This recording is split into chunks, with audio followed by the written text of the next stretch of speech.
Okay, Branson. Yeah, what's up? I need you to help me with this airlock. No more airlock stuff, dude. I got mop duty for a week last time you started playing in the airlock. No.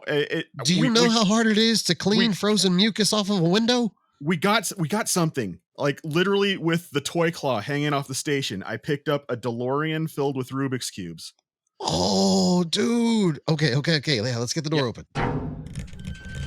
And right there. Okay. There's a placard on the side that says not to open for 15 years. John? Yeah. There's people inside this thing. There's like a guy and... Is that a bald dwarf? I think it's a Cajun who thinks he's Asian. A Cajun. The fabled Cajun. Let's let him out. Oh, okay. Prepare yourself to discover a world of terrible movies. High above the planet Geekery, a group of intrepid explorers hover over the dangerous planet in their fabulous super-orbital spacecraft. Their mission? To conduct a complete analysis of movies known throughout the universe as terrible. So grab your space popcorn, grab your freeze-dried ice cream, and join us for today's mission of discovery and wonder. Are these movies better than the galaxy thinks? Or do they really belong on the bottom shelf?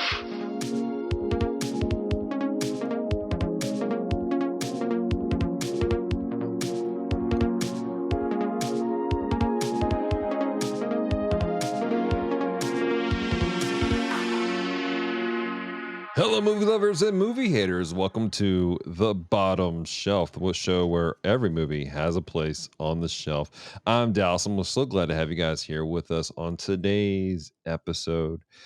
We are excited because we got some folks here with us that are a little bit, well, they look a little cold, but while they're warming up, let's introduce our staff, our team here. Starting over here, Mr. Branson Boykin. How you doing, bud? Hello, everybody. Good to be here. Branson Boykin, you're the Boykinist. Well, thank you. I appreciate that. It's true. And that encouragement came from our good friend, Mr. John the Red Haryu. John the Red Haryu. I'd hate to meet John the Blue Haryu. You doing all right, John? What? You doing all right? You know, I'm going to answer this like Britain. I'm okay. I woke up feeling nauseous because I ate the flaming hot Cool Ranch Doritos before I took a nap after work. So I might spew on Mike. Who knows? All right. Well, this is going to be a fun day. Well, coming out of apparently the deep freeze, hanging out in space, we got over here, Mr. Is that you, Francisco? It's a bald elf. Who's there? I can't see. Carbonite caused blindness, I think. I can't see. It fixed his accent. You? It fixed his accent, he says. Francisco, how you doing, buddy? I can't see. Where am I? Where is this? Is Paul here? Is Paul here? Yeah. Paul? Hey, Paul. Hey, did we make it? Are we back? I think we're back. Okay. Where are we? When are we? Yeah, where are we? This doesn't look like the pod or the TR3. You are here and now. All right. Glad to be here. And now. When will then be now? We missed it. Now. Just now? No, that now was then. All right. Sounds Now's good. now. Oh, I'm glad that worked. I don't think we're reviewing that movie on the show, guys. No, we only do those of you bad not know, movies this here. is our good friends Francisco and Paul J. Powers of the Retro Rewind podcast. Real quick, Francisco, can you tell us a little bit about Retro Rewind? Yes. We try to do opening bits as well. Sometimes they work, sometimes they don't. So sorry about not continuing the bit very well there. Anyway, Retro Rewind podcast is a podcast where me, Paul, and rotating guest hosts review movies and games that are 15 years or older. And the purpose is with the purpose of trying to let you know whether they're still worth your time today. And it's really fun to watch on video, especially those rotating guest hosts, how they try to keep up Yeah, with all the they're like trivia on a and stuff. merry-go-round, just Yeah. going around and around and around. Yeah. I've only been on the show once, so Was that And before do or you after? enjoy the merry-go-round? Were you actually rotating while you were on the show? Like a rotisserie. That's they our have new you going in a guest. circle? I don't know if you were on for that. Oh my gosh. Well, I'm excited about today because I'm excited to be on this ship with like 4 of my favorite people of all times. So this is gonna be a great show Aw. today. who's the other guy? Huh? If you count the room. Oh, Glicks, gotcha. It's not Glix hacks, is a that's for dude? sure. I thought Glix had a female voice. Right? But then I count for 2 of those people. So Here's the 1 thing: plus can 2 an plus AI 1. actually possess a gender? Mm-hmm. We're gonna get into that conversation later. That being said, guys, this is a movie podcast where we're reviewing movies. Oh, good. We're used to that. Yeah. Thanks for having us. So, John, what are we doing today, brother? We are hosting 2 people who rip off our movie review format, and Is that how that works? We ripped it off. Uh-huh. Yeah, The chicken or the egg? I'm sure I think that's how that happens. Siskel and Ebert might have something to say about that. How old is this podcast again? 42. See, they Well, looked that's the into answer the to future everything. and saw us doing it, and then started it in the past so they could take credit for it. Holy BioShock Infinite. All right, so we are going to be reviewing 3 Ninjas. 3 Ninjas? I guess, I don't know. This really should be Branson introducing the movie because it was his No. idea. My part is the excited fanboy of this movie. Ugh. I get to talk about all the reasons why I love this movie. Oh man. Well, let me give Not him the to box. telegraph what I'm going to rate it later. All the but, you know. reason. Let me look at this box. Let me see what we got going on here. Let's see here. 3 Ninjas, directed by John Turtle Taub, who Yes. produced Nicolas Cage's National Treasure movies, Bruce Willis's The Kid, as well as directing films such as Cool Runnings, Phenomenon, and a small film that we reviewed with our dear friend Squid, The Meg. Oh, he does the Meg. I Cool. enjoyed Yeah. Cool Runnings. So, I don't think he did the sequel, but he did do the original. Yes. yeah. So the film stars Victor Wong, who has starred in several other bottom shelf qualifying films, such as Big Trouble in Little China and Tremors.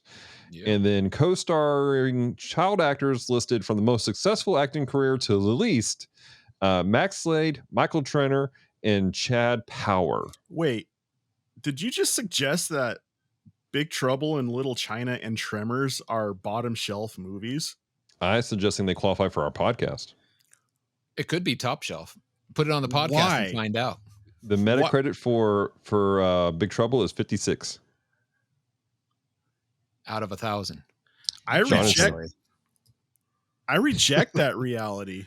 Like altogether, both those. Now remember, John, I had to explain Mm. this to my boys earlier. Just because a movie is on our podcast doesn't mean it's actually bad. Well, at least just we're going to means- find out. Critically, it scored low. That doesn't mean it was actually bad. I'll Those say this, critics are idiots. John. You Aren't go we digging through the critics? dumpster. John, you go digging through the dumpster and see if Big Trouble in Little Chinatown is in there, and we may have to do a special episode because I've never seen it. It's not Big what? Trouble in Little Chinatown. It's Big Trouble in Little China. You haven't seen Big Trouble in Little China? Nope. Well, that makes Blasphemy. 2 of us. I've never seen it. Double blasphemy. You know, I never thought I would have issue with MB until now, when I have found out that at no point in your childhood had you ever seen Big Trouble in Little China. For the confusion out there, MB is my mother. Oh. Oh, thank you. I was just about to Media ask. browser, megabyte? No. She has claimed me as her surrogate child as well. So Motherboard. No. Mother brain. Mother brain. Yeah, Mother works box. Yeah. there. Mother box. as far as Branson not having seen it, that makes sense because Homeboy missed out on a lot of the best things of growing up in the 80s. I don't And- know. I and- enjoyed my childhood pretty well, I think. And as we all know, the best in life is to crush your enemies, see them driven from before you, and hear the lamentations of their women. That's Yet why the another best reference to a movie we're not reviewing tonight. We're talking about all the movies except the one we're supposed to cover. Well, let's look at the back cover of this movie real quick. The back of the box. Dallas is desperately trying to hold the podcast together. Yep. The back of the box is this: mixing the high-kicking fun of Teenage Mutant Ninja Turtles and the humorous pranks of Home Alone, Three Ninjas creates a high-energy, fun-filled treat for everyone. After an organized crime ring proves to be too much for the FBI, it's time to call the Ninja Kids. They're three brothers who use their martial arts skills to battle the crime ring and outwit some very persistent kidnappers. The fun kicks off just as the action kicks in. That was the most 90s sounding back of the box I've ever heard. It sounds like it comes with a sample of Surge. Oh, I Nice. miss Surge. Oh my gosh. Branson, you got some community communications about this film? I do. I have some community communications. First, we have, I liked it. I can't be the only one either since it had 3 sequels. That doesn't make it good, and it's certainly not a work of art, but I found it entertaining. That's fair. Yeah. Next one is horrible, trash, garbage. It's You gotta outright say the it with an bottom of Irish soup. accent. Oh, but my Irish always sounds Scottish. This is true. And All we right. love you for it. All right, here we go. I apologize in advance. I could do a Cajun for you guys. No, you can't. We've been asking you to do that for several episodes now, and you still you know, haven't. this is a movie about ninjas. If it has never mind. All right, here we go. Horrible, trash, garbage. It's outright the bottom of a sewer pipe going through a pile of elephant crop sleeping in maggots. There you go. That's not bad. Yeah, It's not great, but it's not bad either. Like I said, I always end up. I must have Scottish ancestry somewhere because every time I try to sound Irish, it just come out Scottish. Same here. That or I watched Braveheart way too many times in college. Or Shrek. Or Maybe it was Shrek-Heart. Shrek. That might have been Shrek. All right, let's see. Rocky loves Emily. Rocky loves Emily. Yes. Rocky loves. Home Alone Yeah, meets that might help. Power Rangers. What was that? Home Alone meets Power Rangers. That's fair. Home Alone with ninjas. Also fair. It is precisely the movie Mom and Dad brought back from Blockbuster when you asked them for Mortal Kombat or Ninja Turtles, but the video rental place was out of both. Didn't they say the same thing about Surf Ninjas? I mean, I think this was the one they got if Surf Ninjas was out too. Oh, I don't know. In my experience, you reach for Three Ninjas before Surf Ninjas, but I don't think it's necessarily because one's better. See previous comment about you missing out on the best things in life as a child. Uh-huh. All right, next one. Funny movie. Oh. All right. Next one. It's Teenage Mutant Ninja Turtles crossed with Home Alone, and it's totally awesome. I Fair. think someone just read the back of the box. Next one was awesome when I was 10. Next one. It sucks. I'm just kidding. I legit love it. Next one says mid. That's it. Mid. All right. And last but not, no, I've got 2 more things. Next one is Latchkey brothers use martial arts skills learned from Grandpa to stop hippie robbers on home invasion. I love that one. All right. These last 2, Branson, these are haikus. Okay. So you need to make this Oh. sound deep. I will channel my ninja master voice. Are you sure that sounds like it's Cajun? We're going to get canceled. Too late. Oh, 3 brothers train hard. Grandpa's old foe they must face. X-Lax wins the day. I don't recall this. It's not best of the best, though. It probably sucks. Arigato. All right. Those are some Yep. interesting views of it. Paul, Francisco, have you guys seen this film before? You guys have. How would you describe the film if Are you you had? seriously skipping me? No, I'm not. I'm not. Thank you for letting guests go first. I personally have never seen this movie before, so I'm excited. Well, not excited because I remember when this film came out and was advertised, and I was beyond 7 years old, so I did not bother with it. So, but what I expect, I'm expecting Ernie Reyes Jr. and let's see, he had 2 brothers, so I'm expecting Jonathan Taylor Thomas because it was the 90s, and what other let's throw in a Culkin kid. And I know it did well enough to spark other movies that eventually, you know, I'm assuming they fought Hulk Hogan at Magic Mountain, but that's another movie. I feel like you just put all the prompts for this movie into an AI generator, and that's where it would leave you. Yeah, pretty much. I would watch that movie. But this is like the first of those, right? Wait, well, wait. We'll find out. I think one of the brothers had to have been that kid that was from Sequest that ended up in Sidekick. Oh yeah, the Ladybugs kid that killed himself. Well, I wasn't going to bring up that aspect, but that's okay. cool, Paul. Yeah, hey, my parents, never-ending story kid. Yeah, my parents got divorced when I was young. When I was a teenager. You want to talk about that now too? Sure.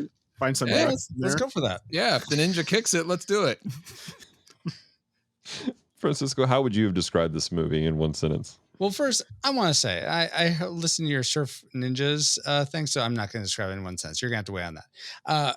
I listened to your Surf Ninjas, and you guys kept bringing up sidekicks, but I'm curious, are you talking about the Chuck Norris sidekicks or the Ernie Reyes Jr. sidekicks? One was a movie, one was a show. So which one are you talking about? The movie. I think we talked about both at some point, actually. Yep, it was never clear to me. So I was Maybe it's referring to the Chuck interchangeable. Norris movie. I was That's unaware fine. of the Ernie Reyes Jr. TV show. But but okay, Yeah. that's fair. One sentence for Surf for Three Ninjas. Yeah, Wednesdays are Surf Ninjas. How would you do that? For Three Ninjas, I don't know if I had a sentence. I mean, I guess I could say I remember that I really I did see this before. I remember connecting with the older brother the most because he was trying to keep the younger brothers in line, and the younger brother just really liking kicking bad guys in the crotch. That's what I remember. I feel like that's all anybody remembers. Also, I want to go on record as saying my comment at the beginning of this segment was not that you skipped me for giving a comment, more that we had a different segment I thought we were going to, Paul. So that wasn't a shot at you guys. Oh, okay. All right. So I don't know what's going on here, but thanks for including me. John, you got some trivia for us about this film? I do. See, this is what I thought we were going to. I got you. When Disney acquired the distribution rights to this film, the studio also felt it was too violent. So the filmmakers responded by adding cartoon sound effects to lessen the violence. Also, in the American version of this movie, a bunch of parts of scenes were cut out of it. Really? Most likely to secure a PG rating. Whoa. Wow. Where can we find Wow. said unedited version? I want the director's cut now. Yeah. England? The international version, which does feature scenes removed from the American version, has never been released on home video in the United States. It, however, aired on the Wham movie network and has been available for streaming from time to time on Hulu. All right. Germany's Amazon. Here I come. I think that's called Germazon. DJ Harder, who portrays Hammer, was also the second assistant camera operator on this film. Aside from one other acting role, he continues to work behind the camera. I was curious, was Hammer with the blonde or the long-haired blonde or the long-haired brown hair thug? No idea.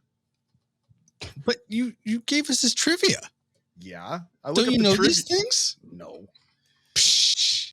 I know what I have to make this show, especially when it comes to this movie. And I'm supposed to take your opinion on what a Cajun accent sounds like. I don't know. I think everything's up for grabs now. You know what? You're right. My knowledge of a second camera operator completely limits my idea as far as what a Cajun. What was his name?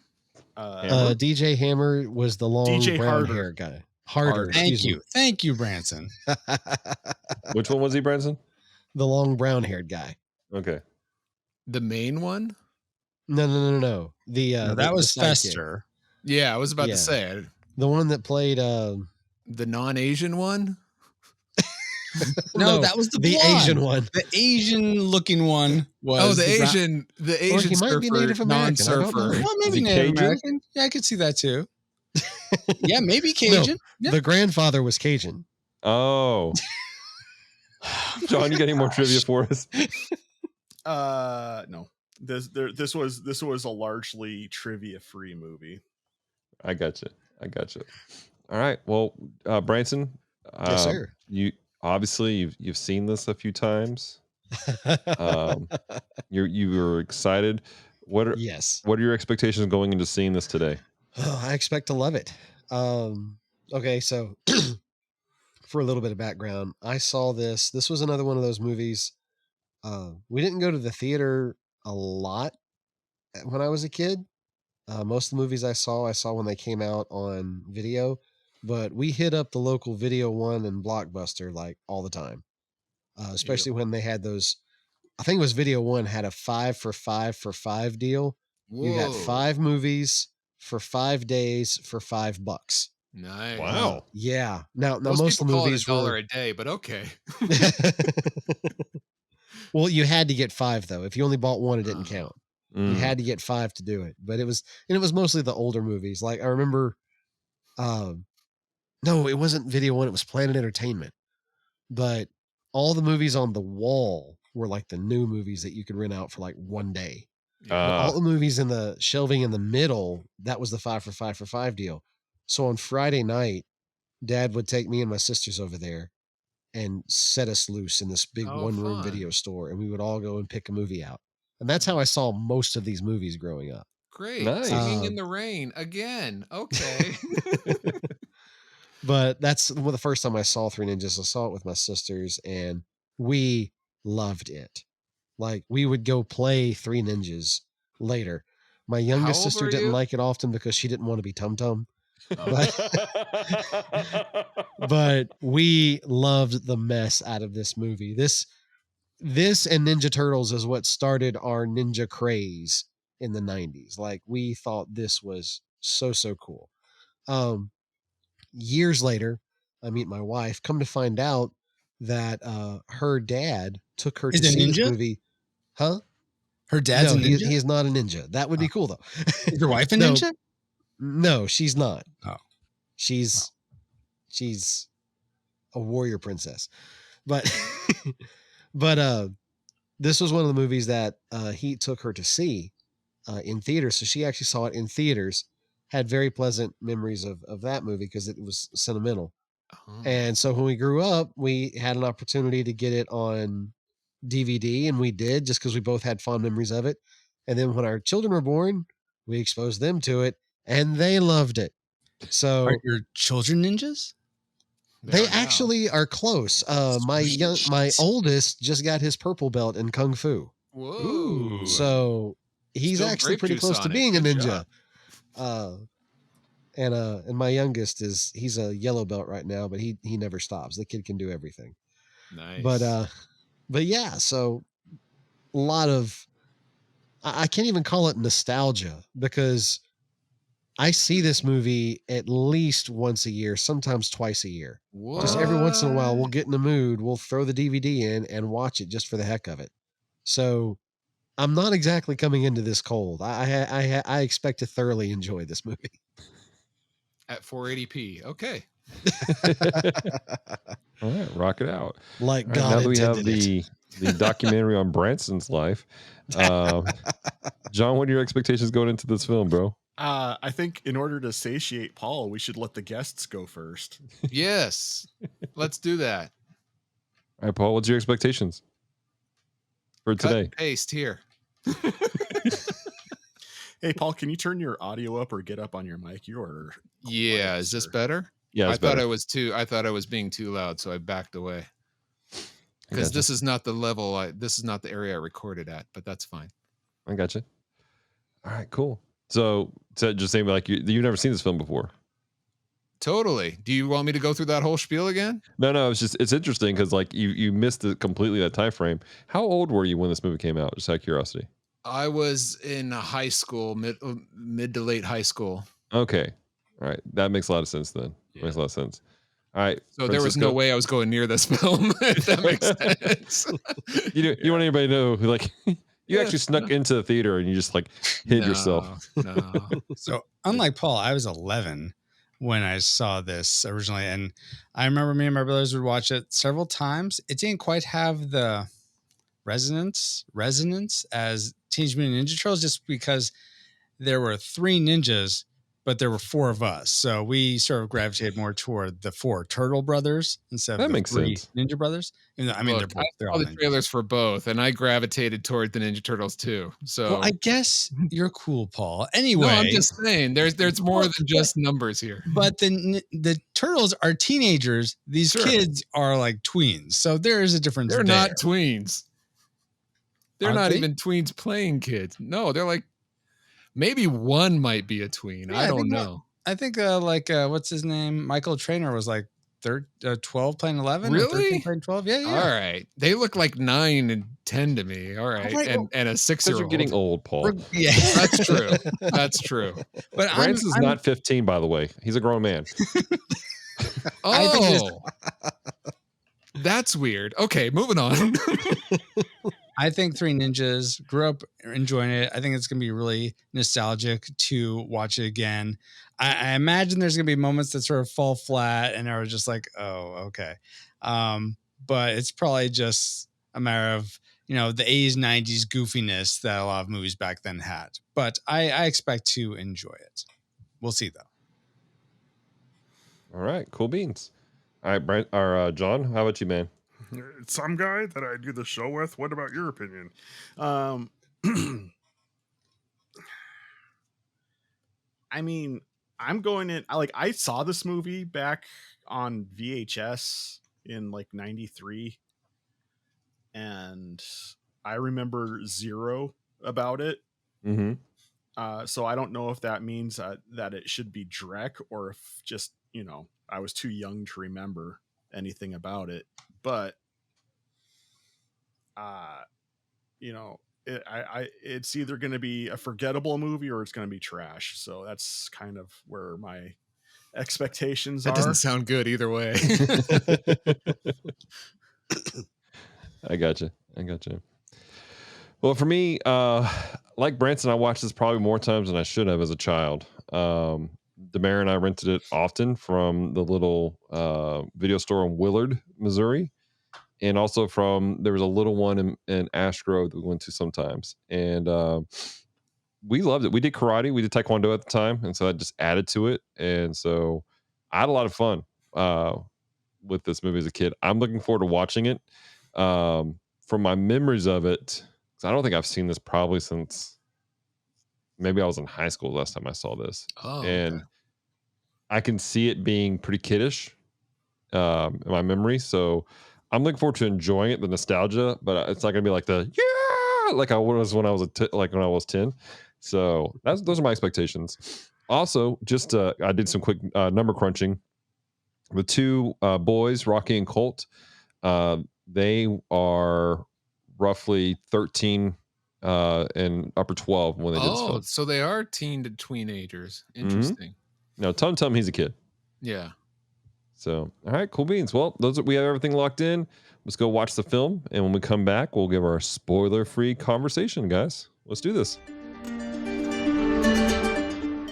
Dear listeners, this is your opportunity to escape. Our crew has just entered into the media projection chamber. What horrors and madness that they consume are unknown. Their mental state upon their return is unknown. You have been warned.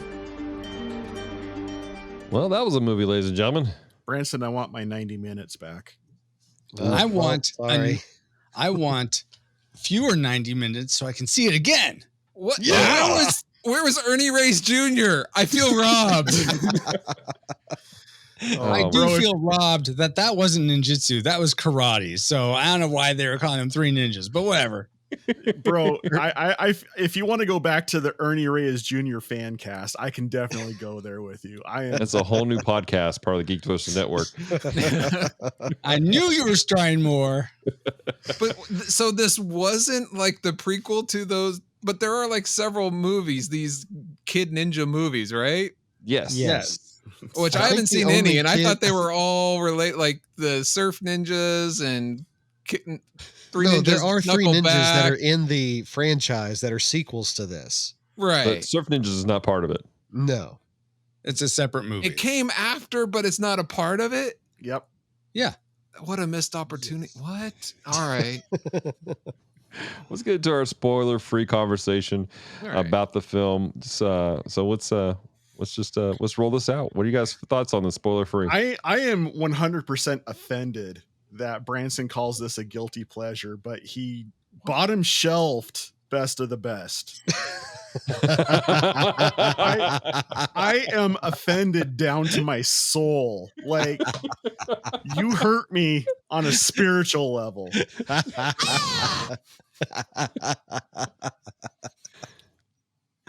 Well, I haven't seen Best of the Best. Oh, sorry. Go ahead, Branson.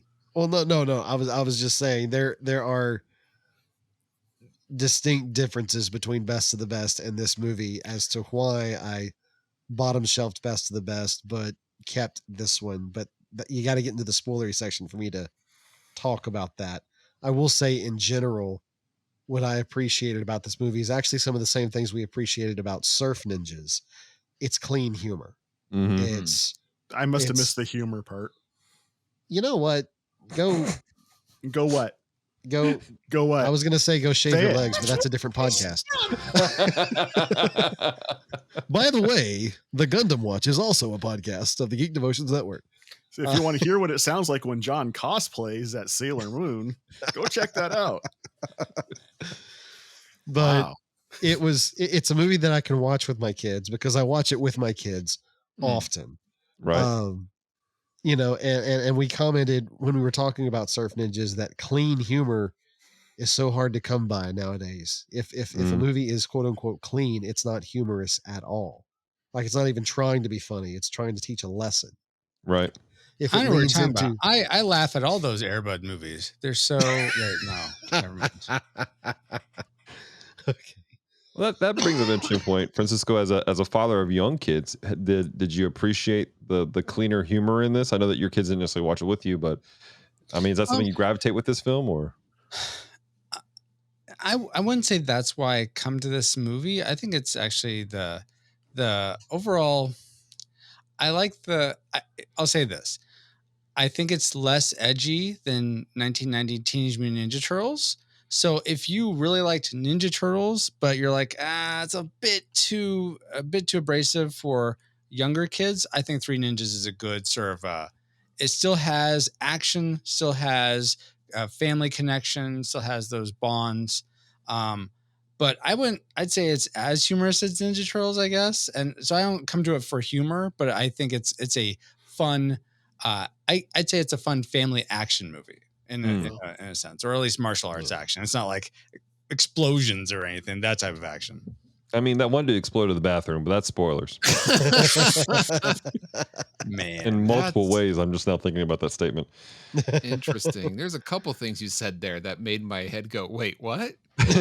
Because Was it when you used the word funny and fun? Because Yeah. that's where he lost me too. Did I say Yeah. it was funny? I thought I said it wasn't funny. I mean, it's fun. you but- said it's as funny as Ninja Turtles, and it's two different kinds of humor. No, and and Ninja Turtles, I don't find funny.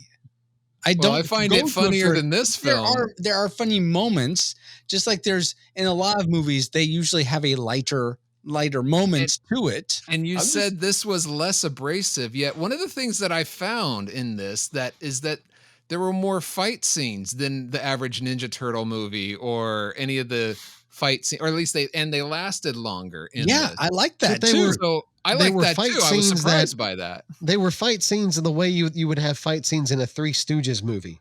Yeah, What? they were fighting. Half of them, yeah. No, I thought they looked like legit choreographed fight scenes. for the Yeah. most Have you part. seen Three Stooges? Legit poorly choreographed fight scenes. I mean, See, I thought they weren't poorly choreographed. I Yeah, thought I didn't think so either. I thought they were. was some well that- there was legitimate there was efficient. there was a fight where literally his weapon was salad tongs. Like, I mean, yeah, it was done well, but that wasn't meant to be taken seriously.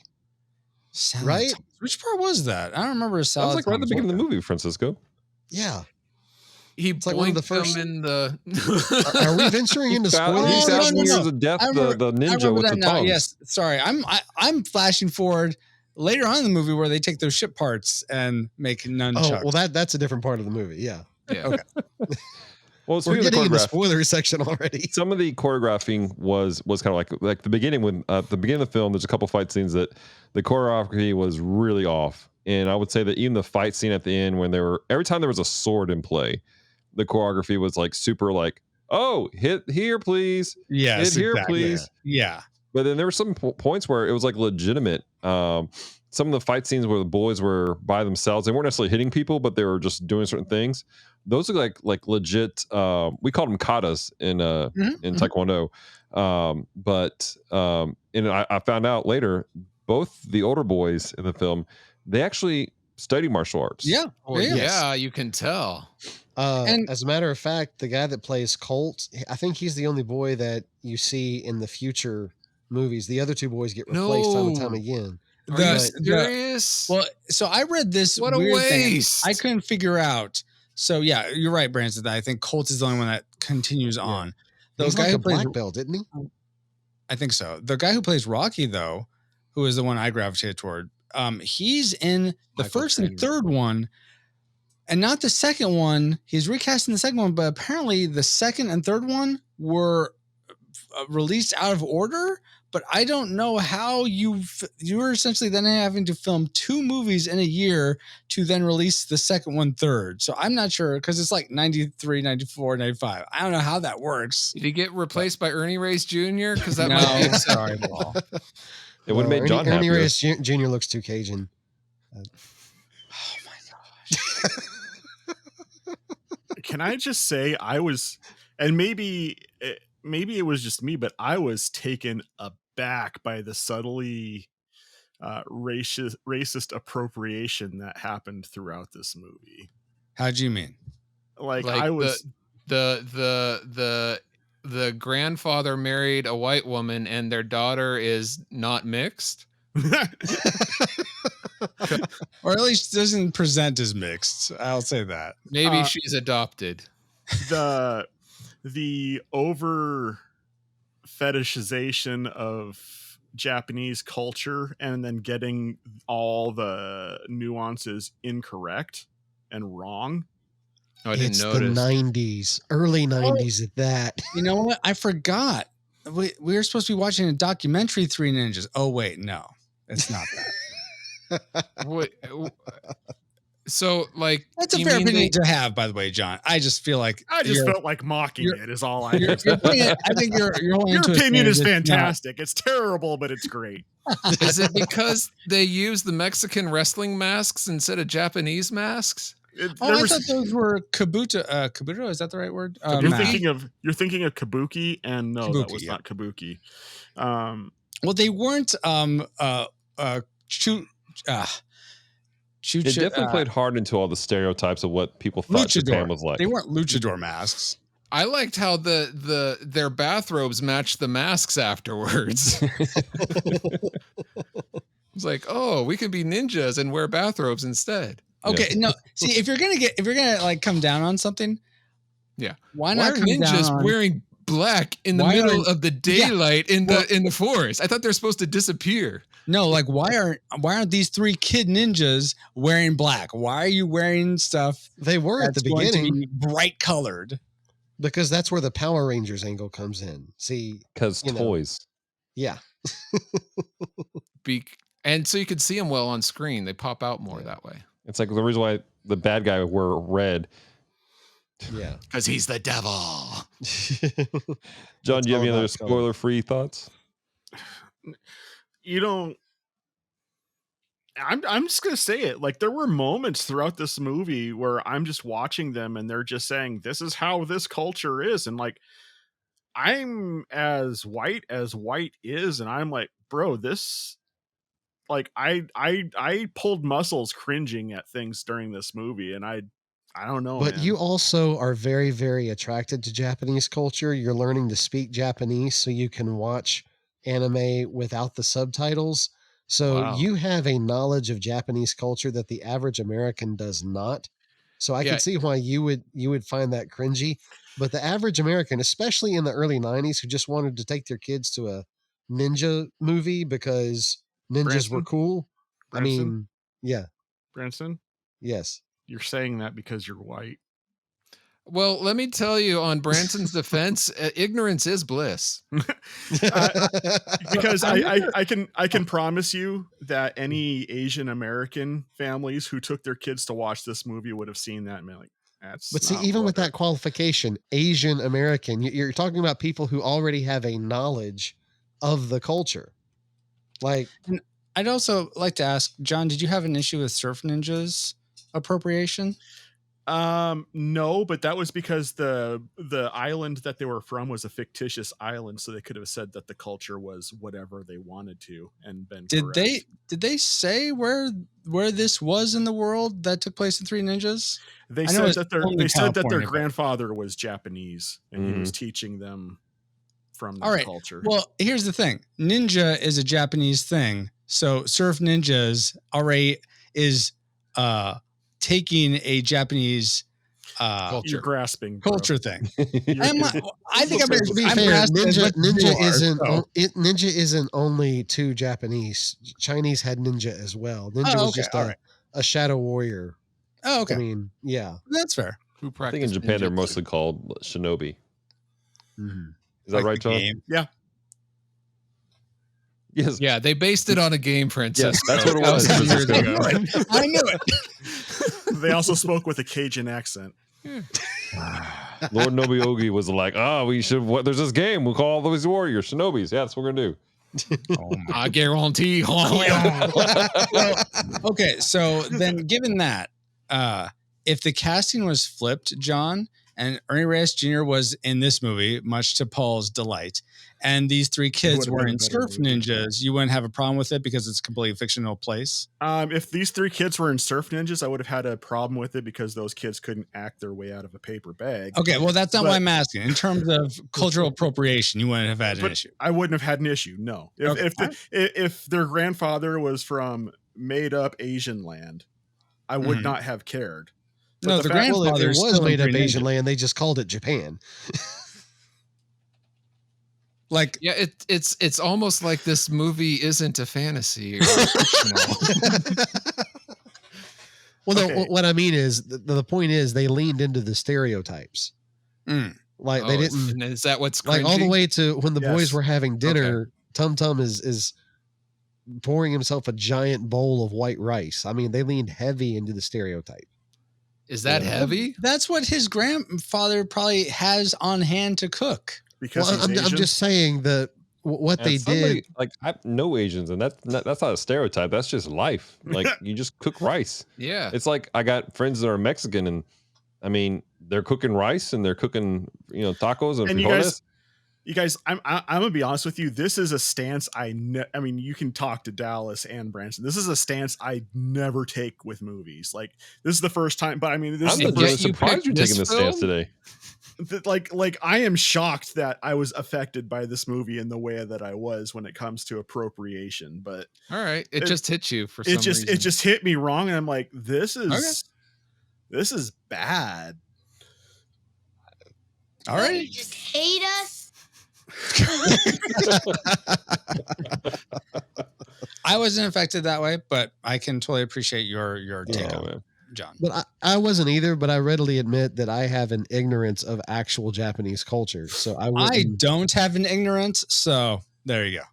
I'll admit I thought this movie was so dumb I didn't realize the culture appropriation or the lack thereof. All right. Well, any other spoil-free thoughts before we get into the spoiler section? That got a little bit more heated than our usual It episode. did. I was like, why are we going here? I'll say much to probably John's chagrin is I thought the kids were likable, and I felt like they were three brothers. I could totally see them as being three brothers, like the two younger ones teasing the older one. I feel like that was a dynamic that was with me and my brothers, so Yeah. I totally felt like they worked well together. They're you can say the choreography and martial arts wasn't that great, but I feel like them as brothers, they certainly did a good job of that. as a father of two boys, I can say that their portrayal of the way they interacted with each other was pretty spot on. You know, the way they picked at each other, the way they got really mad at each other, but then would like protect each other. You know, Exactly. it was. You know great. what surprised me is the Emily, Rocky Loves Emily, played by Carrot Sargent. And not that, oh, first of all, it's like, oh, this is the love interest? Okay. But as the film went on, it seemed like it was a natural relationship that they had with the neighbor. Like she comes in, talks with the mom. It didn't feel forced. It felt really natural, which is very unusual to see in films across the board, to have it that kind of that guy girl, you know, girl next door kind of relationship. Yeah. And I thought you can tell was they like each surprisingly other, well done. but they don't say it so much. Yeah. Sure. Yeah. And I absolutely love the fact that it's obvious that Rocky likes Emily. Yeah. But It's a spoiler bumper, guys.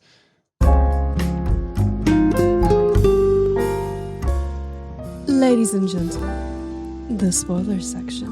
Oh, hey, Celeste. Welcome. Oh, you got to go? Oh, Man, well, it was nice having you. You're telling me that Rocky loves Emily? Man, I was spoiled. Jeez. Well, Well, was was spoiled in the community thing. That whole dynamic of I like this girl, but every time I talk to her, get close to her, people make fun of me, so I pretend like I don't. But then it very much was endearing to me. That whole concept of Branson, did we do that to you in the BCM with Mandy? No, I don't think so. Branson loves Mandy. Well, I mean, if you want to say it, Mandy. Branson loves Mandy. We've been in a romantic relationship since for 18 years. He admits it yesterday. So, well, congratulations. I bet they have a weird little Canon string communication device at night too. Oh, probably. But no, everything about that was endearing. Like I love that. I love that. Like you said, Paul, it was very natural for him to have this attraction, but not want to admit he has the attraction. Right. It'd be a source of ridicule for him. But at the same time, I mean, as much as they made fun of him when he thought that she was in trouble, he got on his bike and rode back. I mean, he was going to take care of her. So I don't know. It was heartwarming. And I do like, just while we're on this, this sort of jumps around some, but I do enjoyed the turn of phrase, how like with the basketball game and the bike, she's like, why are you showing off? Don't be a show off. And then at the very end, she says to him, show off, as in like, use your skills now. And I don't, in terms of male female dynamics, I'm not sure how I feel about that. I don't think the movie was really making a stance on that. We could talk about that more later if you want, but I like, for that moment, I enjoyed it. Who's wearing the pants in the relationship? You don't want to get I mean, into not that? so much that. I mean, okay, fine. You want to get into No, I don't. I think of a movie like 300, where I've never seen it. Well, fine. This is toward the beginning. You know the whole part where this is Sparta. This is madness. This is Sparta. And he kicks him into the well. It's in all the trailers. No. Okay, well, cool. Spoiler. So the king Leonidas of Sparta kicks the guy into a well. Kicks this guy into a well, but before he does, he knows if he does it, it's going to essentially thrust Sparta into war with Persia. But he looks to his wife, who's the queen, and she sort of gives him the nod, and then he goes back and does it. Yeah, she says show off. But so I think there's this element of their unit and they're communicating together. They're like, are we on the same page here? I think it can be taken as like she wears the pants or whatever. I think it's not that though. I think it's more of they're a cohesive. She's trying to trying to help and mature. It's a healthy relationship. Exactly. Yeah. So go see 300 maybe. Yeah. Well, I don't Content know. warning though. And what I personally didn't like, that I was shocked, is you guys talked about the humor. I thought it was so campy. Forced. So, really? And like example, when the at the beginning when the grandpa goes up the tree and he says, "Don't climb a tree that's full of thorns." Ooh. That's hilarious. Let's all laugh. Come on, it's a joke. But that was hilarious. It was funny. No, First it of all, trees wasn't. don't have thorns, and second of all, it's not funny. I'm gonna look this up. Do trees have thorns? Because I'm pretty sure Roses have some do. thorns. Let me ask- It Bushes. doesn't If I matter can whether ask they a- have thorns or not. The humor is he's having this Terrible. The humor Yeah. is terrible. It's he's having this serious conversation with the boys, and then it's the unexpected of rule number 2: never climb a tree with thorns. Ow! It's unexpected. It's Terrible. yeah. Trees If I can with ask a thorns. question, let me have a The clarification question. acai tree, the thorn. Let's Okay. see. The Let's hor- say honey I'll give you the locust benefit of the tree. doubt. Let's say the tree has thorns. It's still not funny. Okay. It isn't. Let me ask this: what is the difference between campy and forced humor? In your definition, Maybe it's the forced laugh track. I don't know. That I will agree with. You should let the audience laugh to the moment, not hey, we're laughing, so now's the time to laugh, guys. okay. Was there a laugh track in the movie though? Well, the No, kids but the kids are laugh, though. laughing. Because It's the like- kids that's not thought it that was funny. funny. No, the kids No, laughed because well, it was the that's characters written in thought it there was to funny. tell the audience, hey, this is funny. I when will it's say not. their laugh didn't sound all that genuine. Like they're No. really Yeah. like tickled by that. Okay, It well then that's sounded bad fake. acting though, but that's not. I mean, But there were other moments where it's But like, it this felt is like a clearly kid's supposed show. to Like be a it felt joke. like it felt and like a it's moment not. that came from a kid's movie. Yeah, it like did. half the action, half the stuff took place. It felt like higher production quality versions of Power Rangers. Dallas, Yeah. let me ask you this then, because you're bringing it down to like, oh, this was intended for kids. When you review a movie, are you supposed to review it as yourself or from the mind frame of the intended audience? Which is the more honest review? Oh, here we go. Now we're going. Now another level deeper. and this becomes an interesting conversation point of how people look at things and review stuff as a whole, because there are people who will review something on the imprint meaning that was never meant to be there. And that becomes a whole nother discussion point also. I try to have grace for what it's for. Are we going back to the racism again? No. No, but like I will sit there and go, I will be honest, like, okay, this was, not good here, but for a kid, yeah, this is good. This is solid. And maybe that's just a natural instinct for me as someone who, in the position I am, where I'm being asked by parents on a regular basis, hey, what do you think about this? Well, it's not great, but for a kid, for a family, it's fine. It's passable. You might have some enjoyment at the moment for this because of XYZ reasons. And then it'd be at times I'm like, it's a great movie, but don't show little Johnny because little Johnny doesn't need to have nightmares about, XYZ, about little leprechauns or whatever. And so are you getting the area of like, say, a Muppet movie where it's supposed to be looking at like, hey, everybody knows these are puppets, but you're supposed to engage in the story as if they're not? yeah, basically, I mean, Well, and here's my thought to counter that. I get that this was made for kids, but the problem is so was Surf Ninjas. And so is Home Alone, that it's been referred to many times. And I thought the humor there was not forced, to bring back what I was saying It's like, earlier. It may be made for kids, but in the same sense, it's just like I would rather my kids watch something that's a better quality of script or production rather than just, hey, this was made for kids, let me just throw it out because and it may be just because of how I was raised, where my parents kind of curated what I watched, because like back in the day I totally wanted to watch An American Tail 2, Fievel Goes West. Oh yeah, but you should. But my dad was like, no, that's going to be trash. And he it kind of taught me to have a little bit of more discernment as far as what I watch in as far as quality, I guess. I don't know. Like I'm trying hard not to dump on this out of respect to Branson, because Branson, I know this movie holds a special spot for Branson, but it's like, if Branson weren't here, let's say his earbuds or his headphones go on mute for 5 seconds or so, what would you say?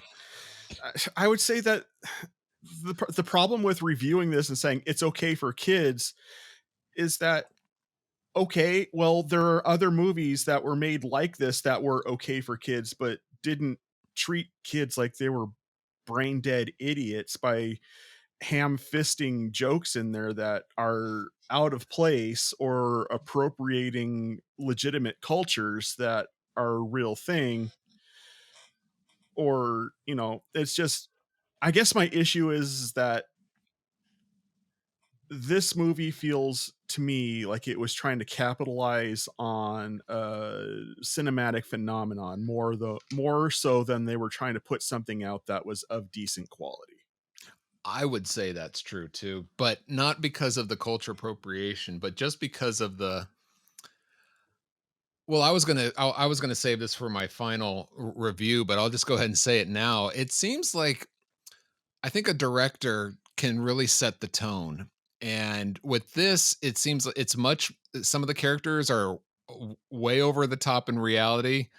If you had a different director that kept it a little more grounded, it's kind of like what I say in some things.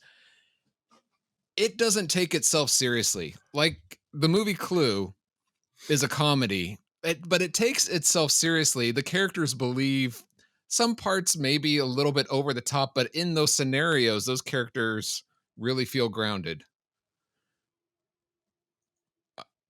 I don't know what this means. 1 + 2 + 2 + 1. Oh, Jeez, okay. Paul. But in this kind of, but in this kind of a scenario, it doesn't take itself seriously. So characters are over the top. It's almost cartoonish, and if it's not going to take itself seriously, then I'm not going to take it seriously. And Well, it's interesting that you said that it's almost cartoonish, because I saw this when I was a kid and it felt like a cartoon. I watch it with my boys. They like cartoons. It feels like a cartoon. But even as an adult, I enjoy cartoons. I will sit down and watch the mess out of Looney Tunes or right. Tom and Jerry or something like that. So this whole thing about, is it funny or is it not funny? I guess that's a question that really is answered by the individual audience, because when I sit down and watch this movie, I'm laughing. Yeah. My kids are laughing. My wife is laughing. We're having a great time. Mhm. Whereas I've seen other movies that are and your supposed to be funny, and I'm just like, I don't get it. Case in point, the movie Loser, I think was the name of it. It came out years ago. Yeah. It was about a guy who went to college, and he grew up on the farm, and he goes to a big city college and sees big city life. And Son-in-Law with Pauly Shore.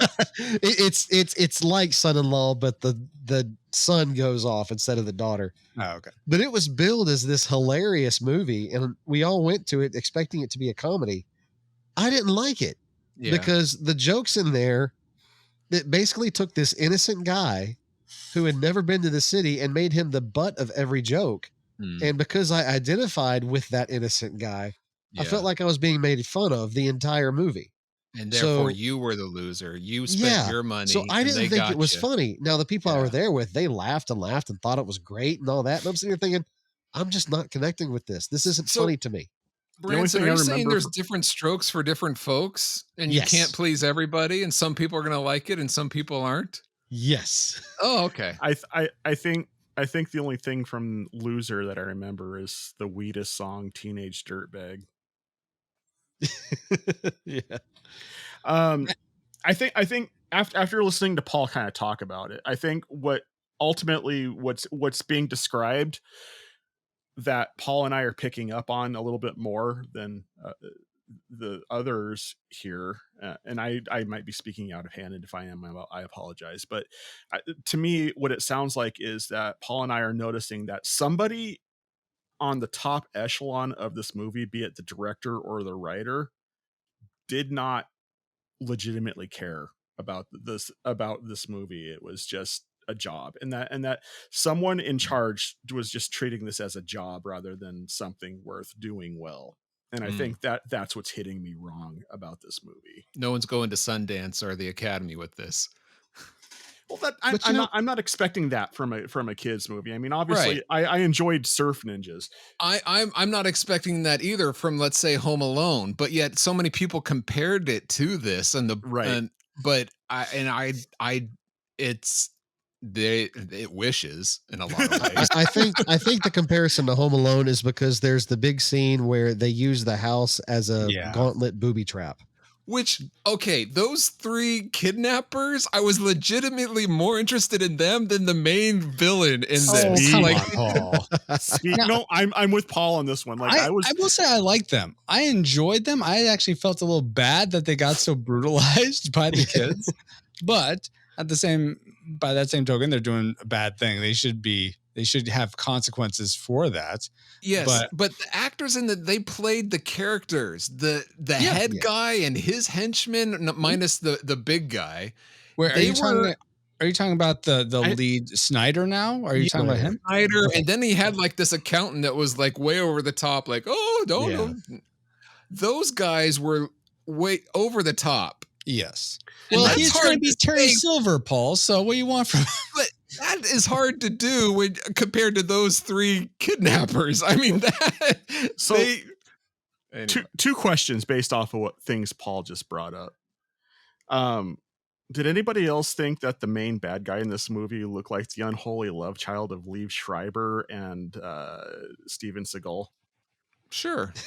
No, I thought he was trying to be Terry Silver from Karate Kid 3. I thought it's just supposed to be his tall, martial arts, ponytail, slick back hair. Seemed like he is just going for that look. That's all. Almost all the 90s villains had slick back hair, dealing weapons, and a little bitty ponytail in the back. Yeah, that was but like the actor who played Terry Silver was much more grounded, even though he was supposed to be a guy playing a guy on cocaine. Yes, was more grounded than this guy. The other question I had was the Fester guy, the leader of the 3 surf assassins. Dude. Yeah. Played by Patrick Labirato, I think. Was he the older brother on the Wonder Years? No. That's Butthead. Sorry. That's what he called him on Wonder Years. Kevin called him or he said, what do you anyway? No, I know who you're talking about. He's the kid in Back to the Future that says, wow, you must be rich. Or he's the guy in Pee-wee's Big Adventure who actually has the bike on the TV set. The kid that actually has his bike. Anyway. He was in Adventures in Dinosaur City. That's Jason Hervey, I believe, is who you're thinking of. And Patrick... No, go ahead. Oh, just for some reason, I kept thinking that he played Wayne on the Wonder Years. I kept seeing it and I'm like, it's a brown haired Wayne. I'm looking at adult pictures of the 3 of them right now, and it's disturbing. They're different. They're totally different looking. I just to maybe put a pin or a close up or use whatever name you like, the whole funny, not funny thing. Paul, do you think it would have been more funny if everything was more over the top, like a Looney Tunes? Okay, so more subdued would have been better. I almost feel like, so I believe John Turteltaub, I think you said produced in the beginning, Dallas, but I think he also directed National Treasure. And I realized National Treasure, they had the one guy that was the like, what do you call him? The plucky comic relief, to borrow a line from Galaxy Quest. He was the guy that did most of the humor and most of the jokes. I wonder if you had that type of character, maybe pick one of the kids to be that, and the other 2 played it a lot more serious. That would have been more interesting. But this is the guy who did Cool Runnings, which I thought was great. He also did While You Were Sleeping, which was my favorite romantic comedy of the time. Like, and those movies, especially While You Were Sleeping, that is much more grounded than this. To repeat what John was saying, this feels like just like he was cashing in a paycheck for that to me. I feel like it could have come off a lot more, I want to say insincere, or just a lot more thoughtless, like an Air Bud sequel, like I was teasing about before, or Best of the Best 4 or something. I've been doing some Googling, and the target audience for Home Alone, which everyone is kind of related to, is supposed to be meant for young families, millennials, but it was supposed the to be direction they should have went with this. More like 13 and up type of the mindset. This was meant for kids 10 and under. No, this was meant for kids 5 and under. Sorry, Branson. 5 and under. Hey, I'll own it. Whatever. But I disagree. Yeah. All right. But no, I see that because if you look at Home Alone, some of the humor was a little more grown up. seriously, I think the only comparison to Home Alone is the fact that they have booby traps in the house. Yeah. Like that Mhm. that is the connection, because I Dallas, now that you said that, that makes sense. Home Alone was intended for a slightly older audience because they have references to things. It's almost like wish fulfillment for the viewer. Hey, remember when you wished your parents would just go away? This is all the stuff you could have done. And some of the things that Kevin McAllister wants to do feels very, I'm a kid pretending to be a grown up. You're Right. making me want to watch Home Alone. Whereas Three Ninjas, it's a no, we want you to bring your 8-year-old to this and everyone Mhm. have a good time. And as a parent, I can say that part of the enjoyment of a movie that you bring your kids to is if your kids actually enjoy the movie. This is true. Now that's not always the case. I was about to Sometimes say your you've kids never. sometimes your kids love the movie and you as a parent hate it. My poor parents took me to see Mighty Morphin Power Rangers the movie and they fell asleep. I was riveted. I could not peel my eyes away from the screen. It was awesome. They fell asleep. But like I said, every time I watch this, I usually watch it with my sons. They love it. They think it's hilarious. And seeing them laugh, seeing them giggle, seeing them think it's funny when bad guys get kicked in the crotch or when, whatever, it makes it enjoyable for me. Branson, it sounds like you enjoy watching your kids more than you enjoy watching this movie.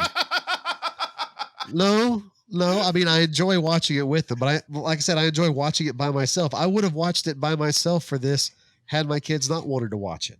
And maybe it's I just my understand. sense of humor. Maybe it's just the way I'm wired, but I don't expect a lot of highbrow humor here. I mean, I realize it's very slapstick. It's like I said earlier, it's very Three Stooges, Yeah. but that doesn't detract from it for me. I appreciate it because of that. Just like I would appreciate the Three Stooges. I want to see. Going into part of my problem, this is my first view as an adult, so I'm bringing a lot of weight with that. And I didn't know I was coming into a Three Stooges movie. It's better to know you're going into a Three Stooges movie if you knowing that. But I actually get that. I think I would have appreciated Surf Ninjas more had I seen it as a kid first. Now, I still liked it well enough, but I think I made that comment on that show, is that if I'd had seen it as an 8-year-old kid instead of as an adult, I probably would have enjoyed it even more. And there would have been a nostalgia level. Right. Here's the interesting thing with that. I don't like Three Stooges at all, but I did like this movie in a lot of ways. Like I didn't think it was super funny, but I liked the dramatic and action elements of it. I sort of hinted at that before, except when we get to this basketball scene. Why in the world do they equate being good at a martial art as equating to being good at the sports of basketball? Plus, what's with the kids' humors of like, we'll spot you 9 points? No, you don't spot them 8 points and you crush them. That should be the ninja way. You crush your enemies, you drive them before you, and you listen to the lamentation and hear the lamentation of the women. Exactly. See? It's the best things in 90s, life y'all. are free. Okay, In the what about the 90s 90s means you spot them 9 points? In the 90s, if you were proficient in martial arts, you were automatically good at everything. No, okay, that's fine. Why are you spotting 9 points though? Francisco, you're bringing logic into this. Exactly. Yes. To touch on that, that is another part of the charm of this movie, is that it is the ultimate 90s movie. Like if you think about major parts, I saw obviously Ninja Turtles is in there. We've already talked about Home Alone. E.T., the whole scene where they're riding around on bikes, I was getting E.T. vibes there. I can see that. The basketball, I don't know if this movie came out before Space Jam or after, but basketball was like the sport. Basketball Michael was the Jordan sport. had Branson? a number 44 in their poster or something. It was weird. I was like, who is that? Branson? Yes. I'm going to say it doesn't sound like you're describing the ultimate 90s movie, or it sounds like you're describing a movie that reminds you of movies that I like better. Okay, but that's the point, is that they have little nods from all of those movies mixed into this. Bill and Ted's Excellent Adventure, that was the other one I was trying to Dude. I will agree with you that Oh wait, before I do that, I'll let John speak. But here's the thought process to that though. You know, it's not organic at all the way they go about asserting that in there. It's like watching Family Guy where they're like, hey, you remember that one time, and they just cram in a bit that has nothing to do with the actual story that they're telling. Well, and people think Family Guy is funny. I mean, so I mean, they didn't just like shove in a basketball scene out of nowhere. They're at recess at school, so playing basketball. So first of all, 2 of those kids were too old to be at a school that had recess. Second of all, the basketball scene had nothing to do with the movie. Well, it established the bike. That was like the B or that was like the C or D story. I don't think you needed that. I will agree. Take that out of the movie. The whole basketball thing with the bullies and stuff. I don't think you need any of that at all. But that's how you get parents involved. Bikes being stolen. Come on. You got to be careful with that. I mean, yeah. I think the point though was, like I said, in the 90s, the idea was if you're proficient in martial arts, you're good at everything. So they were looking for a way for them to showcase their skills in a way that wasn't ninja. It's okay, these guys are going to be ninjas throughout the whole movie. Let's just for a little bit have them do something else. It's like at the beginning of the Power Rangers movie when they were skydiving and then they were like skating and rollerblading afterwards. Let's show these kids doing something besides what we came to see them do, just for a second to make them look normal. Hey everybody, you know how you paid an amazing price for these movie tickets to watch these kids be ninjas? Here's a basketball game. Back then you weren't paying that high a price for movie tickets, but okay. You need to adjust for inflation, sir. And I will agree with Branson and a little bit of Francisco with the logic. There is a charm to it that I enjoyed. Any movie that has this kind of logic. We should run. We should hide. We should kick their butts. I mean, that's just fun. I love that. That is great. Yes. No, I've seen Goonies already. I don't need to see poor. I enjoy that aspect. I can get on board with that. There it does. Hold on. There is charm there. Dallas Alexander Mora, what did you just say into the microphone? I thought it was Marshall Pandamora. I make up middle names for people when I'm mad. Goonies was boring. Did you see it as a kid? Yep. You're the first. Thought Goonies was boring. Yep. By the way, calculate for inflation, movie tickets today, back then, $10.89 is what you pay for today for a movie ticket for back in 92. I'm confused. So based on what you would have paid back in 1982, if you the were $3 for a movie ticket back in 92 is worth $10 today. Okay, yes. Got it. Okay, so basically $50 to bring your family, and if you want snacks, it's $100 more. So don't pay for snacks. And don't that's bring why I said snacks. I'm not condoning you bring snacks. You don't have to eat at the theater. Just don't eat. Just watch the movie. When I go to the theater, I prefer to get their reservoir-sized soda. That's fun. Yeah. If I don't go to the bathroom 20 times during the movie. No, dude, I've got a bladder. I've got a bladder like a indestructible tire, man. No. But no, I that's if I don't have to pee by the end of the movie, it's I did something wrong. That's the only reason to buy anything at a movie theater is to get the reservoir size soda. Okay. Without ice. Can you get big at like that waters it down? Do what, Francisco? What? I just said, can't you get like a 64 ounce or something at 7-Eleven for a cheaper price? But try sneaking that in the theater. Yeah, you literally just got done saying don't smuggle it in. No, I thought you were saying the whole reason to go to the movies is to get the big drink. I'm like, you can get a big drink other places for cheaper. I thought that's what he's saying. If you're going to get snacks at the movie, go ahead and get the big one. Like if you're already going to spend an arm and a leg to get it, you might as well get the most expensive thing. Go big or go home. Which I can't say I disagree with the logic. I don't always have the money to have that kind of logic, but I understand the thought process. If I can't swim in my drink, I don't want it, is the point I make. I like how John is more fascinated by the snacks in the movie, or at least this movie. That's because I had fun with the snacks. Yeah. Wow. All right. No, what I didn't have fun with this dad character. Jeez Louise. What he's like, no, you can't learn martial arts. Oh, you just were kidnapped because of your martial arts and the grandpa that taught you martial arts. But because you used those martial arts in a limited way to get out of this, even though you didn't truly escape on your own, yes, you can keep learning martial arts. What?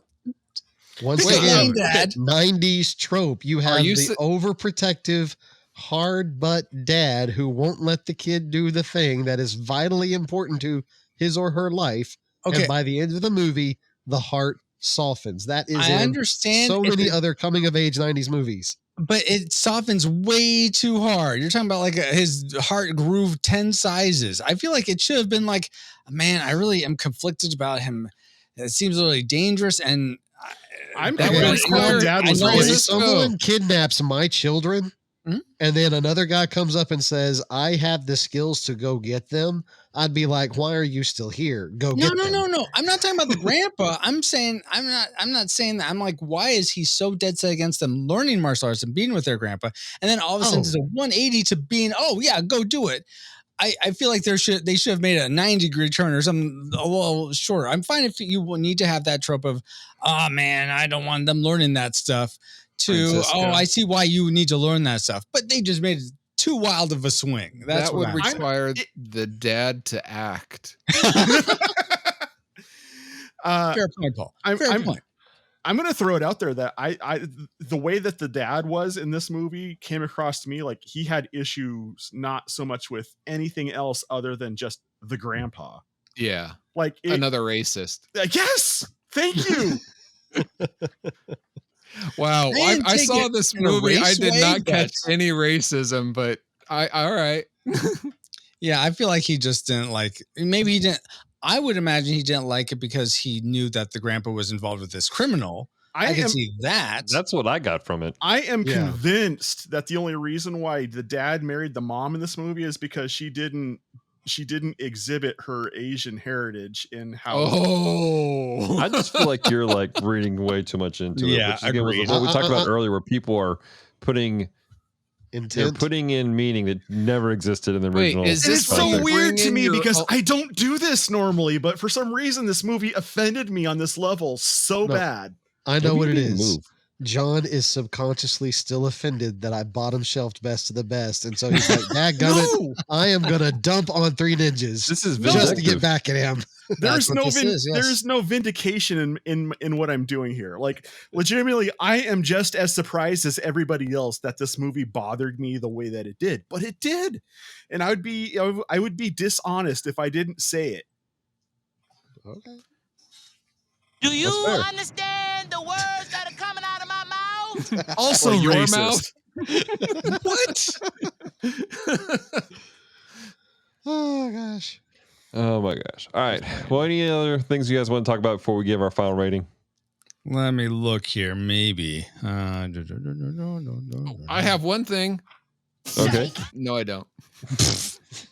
I got someone added to it. I did appreciate some of the scenes where, from a cinematography way, where they were trying to show people were lording over the kids, like the bullies. Yeah. So there's a shot that was like shot right up on top of them that made the kid feel small. And then when the babysitter showed up at the same time, those dramatic angles, I appreciated that, like just from a technical standpoint. Dude, for cinematography, the best shot was when the pizza delivery guys, they put it in put the pizza at the babysitter. That was fun. Here's a question that I had. Maybe you guys could elucidate me. Why did all the bad guy ninjas have goggles? To protect their eyes. Me since I was a child. It's to protect their eyes from those powder bombs that they made. I mean, I guess that's pretty smart, actually. They're thinking fourth dimensionally, though. I would be willing to bet that it was probably something that was more of a SAG thing. Then why don't they have that for all other movies? I would thought they just were trying to differentiate themselves. But the kids were wearing the goggles. You couldn't tell if they were Asian or not. Stabbed, Francisco. You never saw somebody actually get hit with anything dangerous necessarily. And you never saw somebody get shot. No, except when the grandfather, when he first appears on the boat, and the kids think they're coming after him. He throws the knife and it goes right into the ninja guy behind him and basically kills the ninja guy. There's one where they use the weapon. And then, and then the bad guy got shot in the shoulder in the end. But I mean, even Batman killed somebody in his movie, so Batman always kills somebody in all his movies. So I think it's the animated series that created the idea that Batman doesn't kill. I think so, yeah. And that was specifically because it was geared towards kids. I actually read that somewhere. Exactly. Yeah. That, because this is for kids, Batman's never going to kill anybody. Yeah, but even in the 89 Batman, he kills a whole bunch of even the jokers. 66 Batman, they killed. He killed those disintegrated guys when he sneezed on some of them. Wait, I have the entire Nightfall series, like all three omnibus of the Nightfall series. Nice. And Batman was very emphatic, especially when Azrael takes over the mantle. Yes. He was very emphatic. I don't kill. And Azrael's stance was, I do.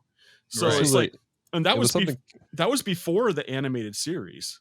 Well, Paul said in the movies, though, he's always killing. And I think that is for the most part. The movie Batman has always killed someone except for Mask of the Phantasm, because it was based off the animated series. Boring.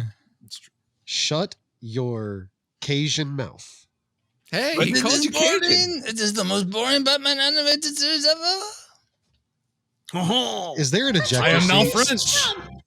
Is there an ejector seat? We need to put him back in the carbonite ship thing. I am sorry. Once unfrozen, I am forever unfrozen. This is now the Mutiny Against Captain Francisco podcast. What do you have against me? I like 3 ninjas. Okay. All right. Anyway.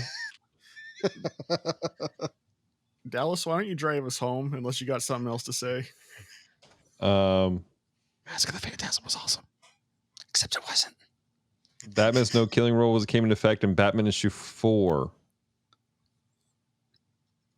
And went out with the Tim Burton movie.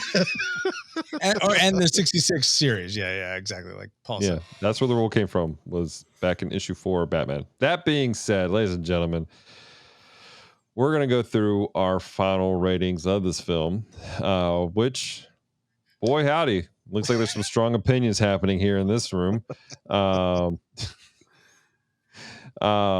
So if you guys are unfamiliar with our rating system, we have a system of top, middle, and bottom shelf. All right. And so top shelf means I need to own this movie on DVD, Blu-ray, streaming rights, whatever it is. You need to, this is a desire deep in your soul. You need to have this film.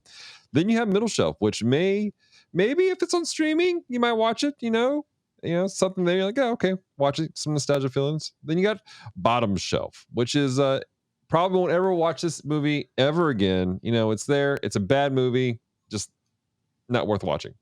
And then we have dumpster fire, which means I will actively try to keep people from watching this movie ever again. And to our knowledge, no film has ever gone into the dumpster fire. What does it take to get the dumpster fire rating? Is it a majority or a unanimous vote? Majority. It's everyone's individual vote. And so at the end of this podcast, the majority vote equals out to be what we're doing. Okay. No, and majority has yet to create a dumpster fire? Allegedly. They disappear. Movies that go to the dumpster fire are erased from memory. The running narrative is that if it goes in the dumpster fire, it's removed from time. The time space. Gotcha. So we wouldn't remember if we put something in the dumpster fire. Exactly. Like, supposedly there is an ancient legend that said there was this movie called Avatar. No. I'm sorry. No. A movie called The Last Airbender. Supposedly. Yes. That supposedly was put in the dumpster fire. I have yet to find any evidence that such a movie existed. I know there's a Netflix coming out. I don't know what that is. So you'll record your episode, and then if it gets dumpster fire, you won't release the episode. Well, that's never been an issue because every episode we've released, the movie has never been in the dumpster fire. Francisco, I don't show up on your show and pull apart your shows. I'm just curious how committed you are to this bit. That's all I'm trying to suss out. Well, I'm curious, Francisco, what your rating is. Well, my range. Let's light this dude up! Yeah! That's right. I'm going to have to, unfortunately, kick this movie in the crotch so as to launch it up to the top shelf. Oh, wow. Now, I will say it's sort of like in the dusty end of the top shelf where most people don't get to because all the new releases are out. So they usually stop there. But it's on the top there. It's just no one goes that far in the store.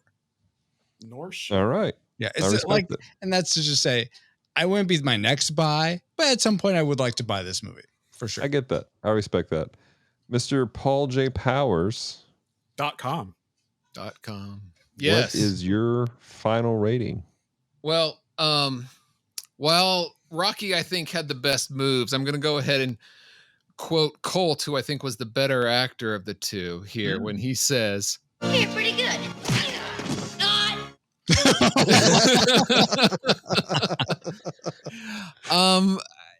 I honestly would have loved this film if I saw it at the age of 5, but I didn't, and I'm not 5, and it's hard. I can see some people there's a bit of nostalgia there. Like if I had saw it as a kid and enjoyed it, I would have nostalgic feelings. I'm very nostalgic for this. I will not be. Right. I will not but be. I don't. And I don't think I'd ever purposely put this on again. So for me, it's going to go in the bottom shelf because I still liked it. I thought there were moments that I thought were cool for, age 5, but yeah. So bottom shelf for me. All right. Cool beans. All right. Redman John, what's your thoughts? Top shelf. Great. Branson, what's your... Okay, Kevin. I didn't know we were borrowing jokes from people. Okay, so I came into this review expecting to give this movie a bottom shelf. Oh. After talking about it for a while and really putting some thought into it, I have changed my expected rating. And it's going to go in the dumpster fire. Yeah, I saw that coming. Like talking about this movie has made me hate this movie even more. It's turning his room red if you could see it now. Like I was offended by this movie on so many different levels, and Branson, like I said, I was trying to keep myself from dumping on this movie for this review because out of respect for where you're at with this, and I can honor that, but like if you break it down to our rating reviews where it says I will actively try to keep people from watching this movie, if I saw somebody going toward this movie, I would direct them towards Surf Ninjas before I let them just walk out. I would Teenage Mutant Ninja Turtles, something. There are so many other movies that does what this movie tries to do, but actually do it well, that I honestly don't believe that this movie has a legitimate reason to exist. There's no purpose for it outside of making money for people in charge. So John, would you say that friends don't let other friends watch Three Ninjas?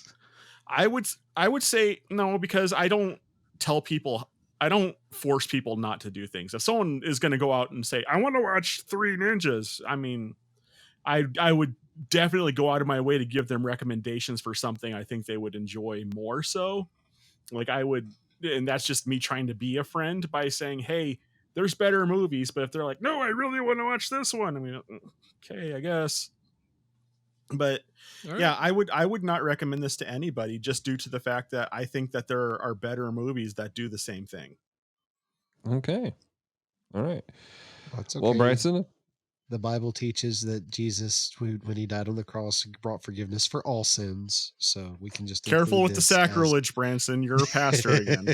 Oh, I thought he was talking about himself, about the review he's about to give. Okay. Wow. Dang. Well, okay. I mean, when he talks about this movie, he does say love is love. When did I say that? Never mind. Yeah, don't get. Never mind. I lost it. You love this movie. Never mind. It was. I was straining things together, and it made sense to me. But when it came out, everybody's gave me that look, and I realized I made a logical leap somewhere. So feel free. Yeah, to and so that's why often you made a logical leap to think that this was dumpster fire. So John, we can, you could go back. What was your real Not gonna happen, dude.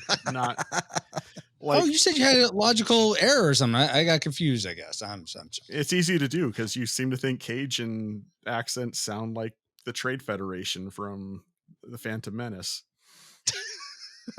Oh no! Now there are two of them.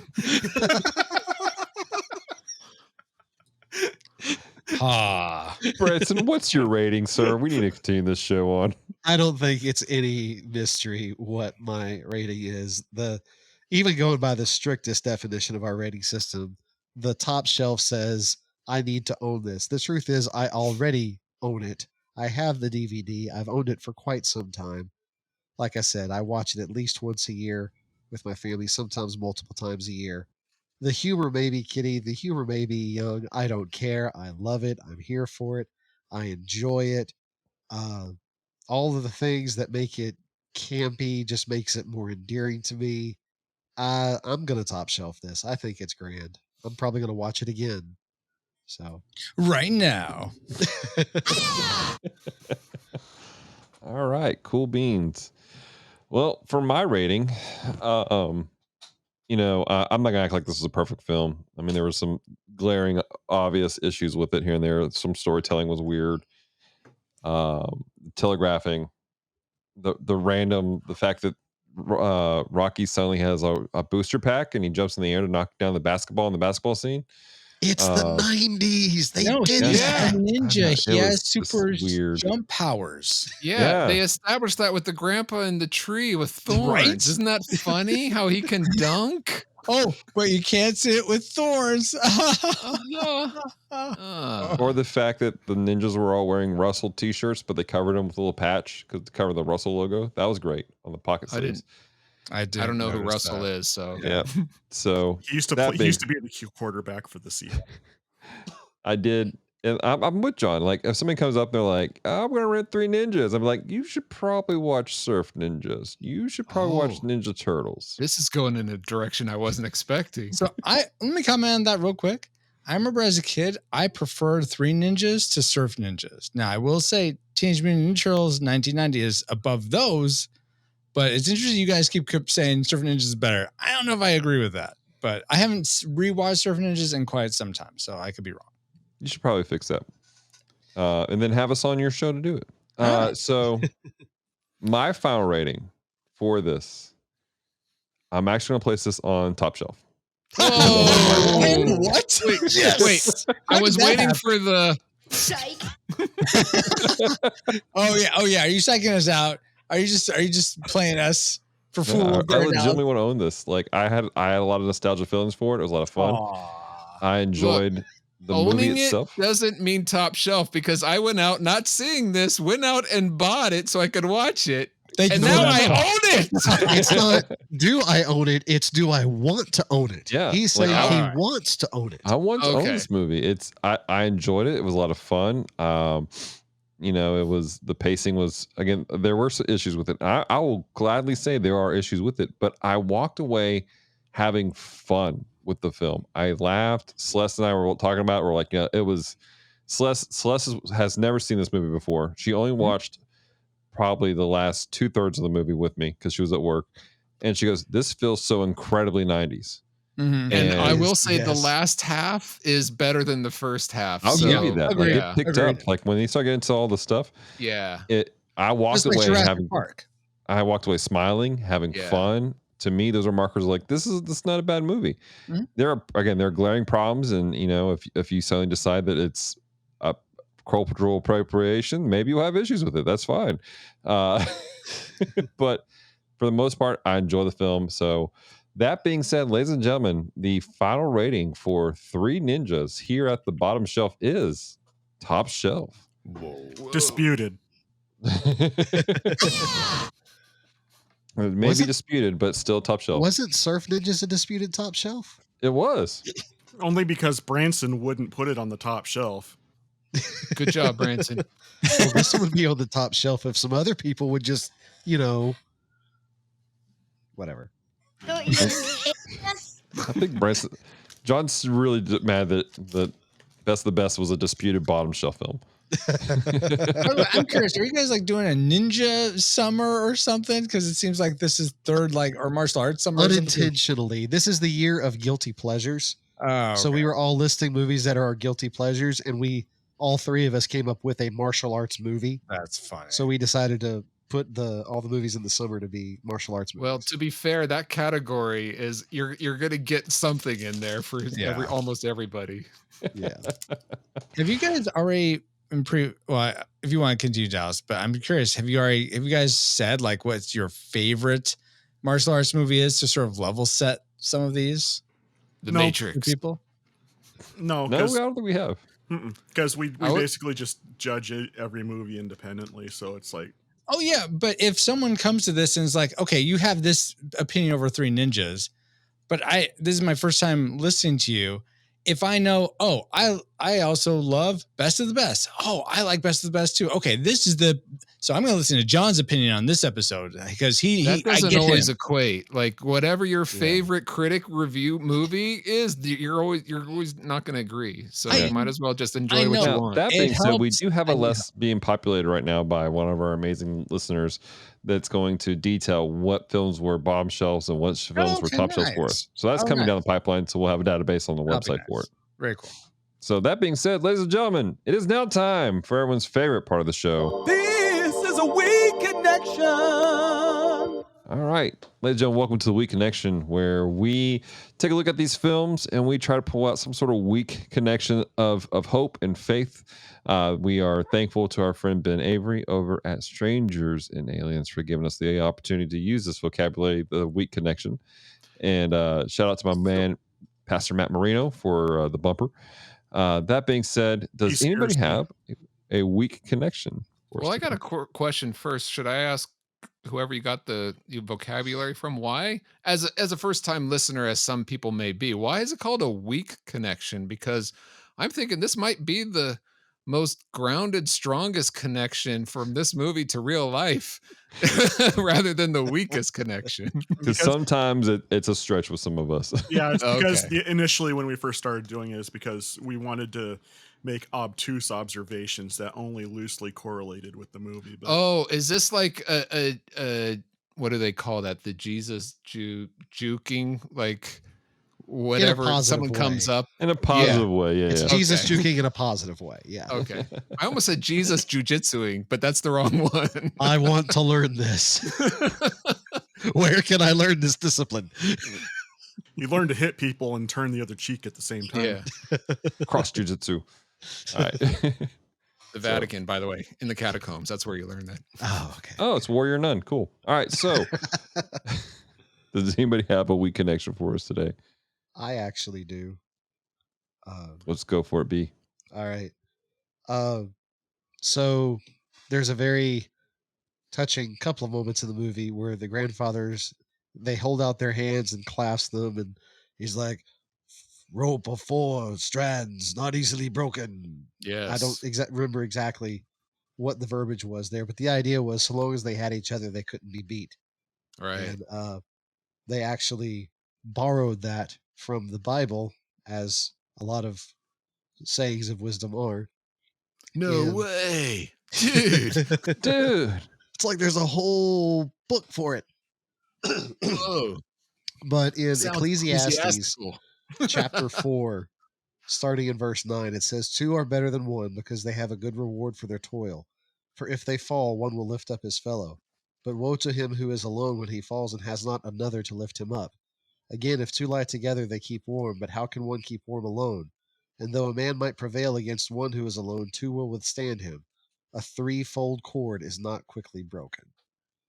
And the lesson there is that, to borrow a phrase that the pastor of my church when I was in high school, something he used to always say was, there's no such thing as a Lone Ranger Christian.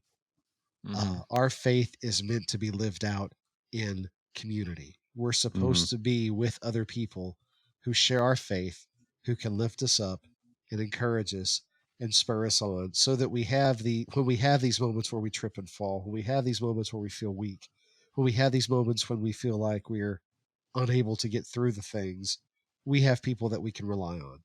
I know there have been many instances where just the community within this show, I've had stuff going on that I've been able to lean on people for.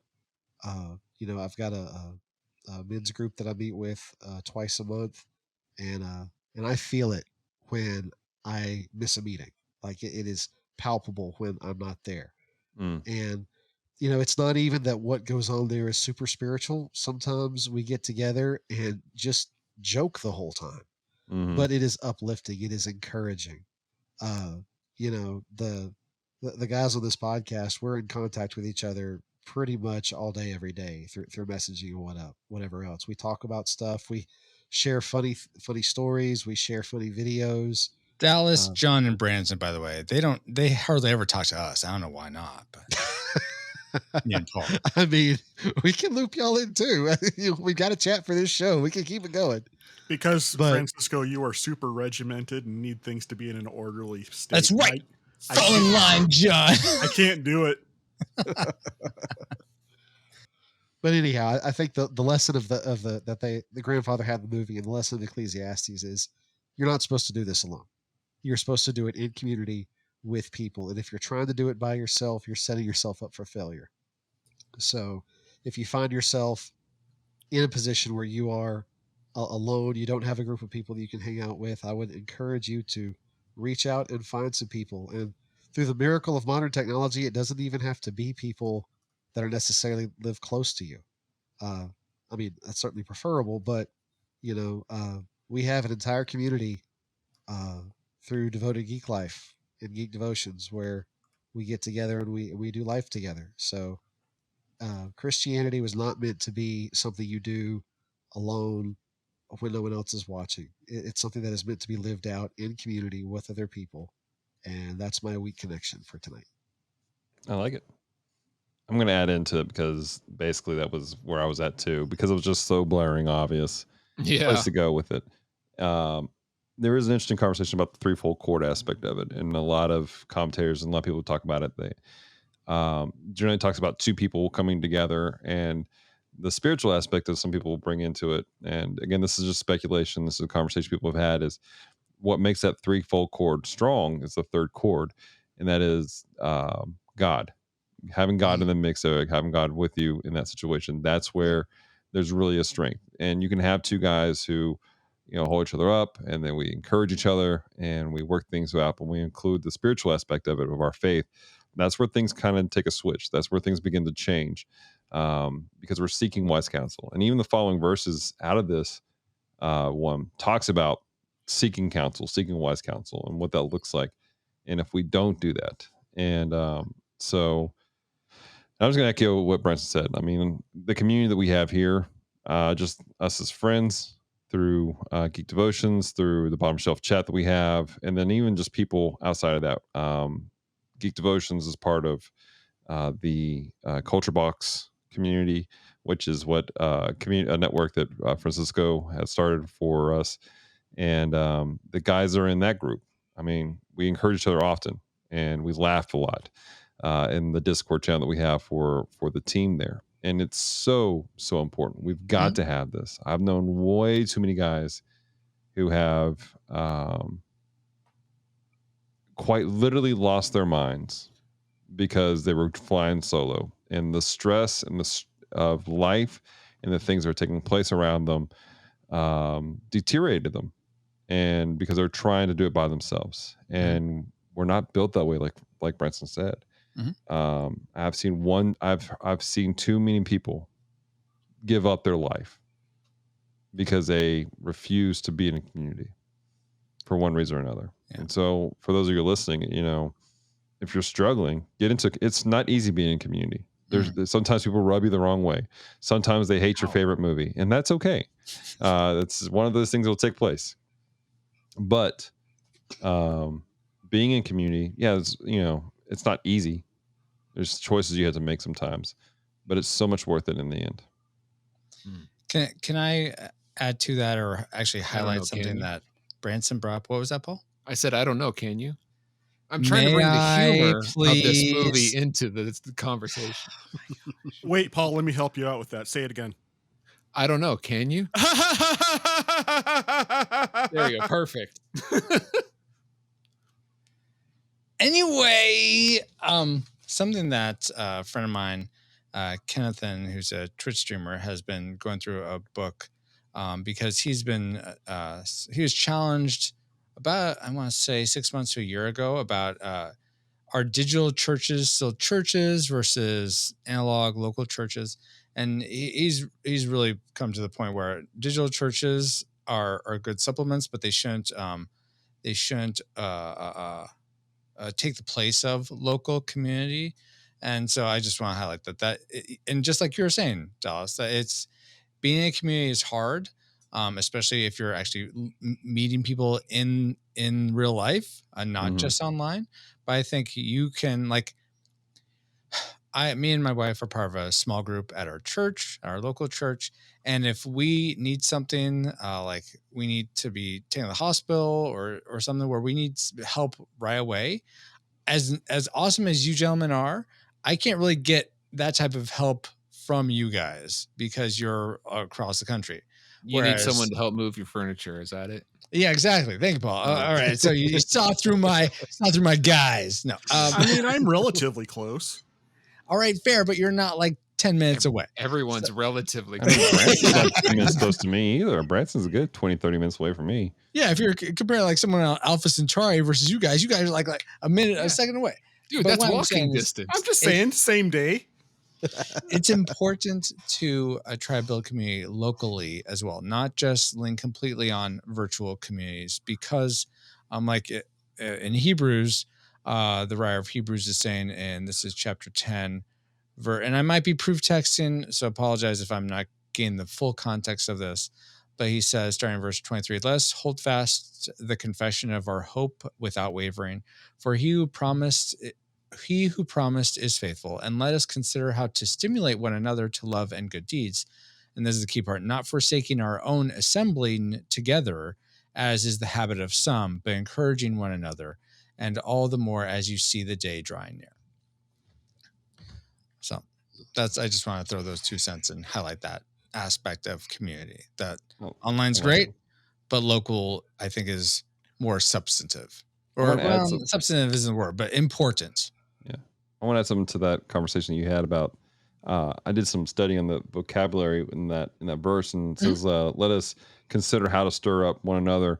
The connotation is being intentional to stir each other up. Like let us intentionally think about, like, how can I encourage Francisco today? How can I encourage Paul, Branson, John, the people around me? And there's an intentionality of doing that. And that's part of that whole community aspect. That's why that 3 chords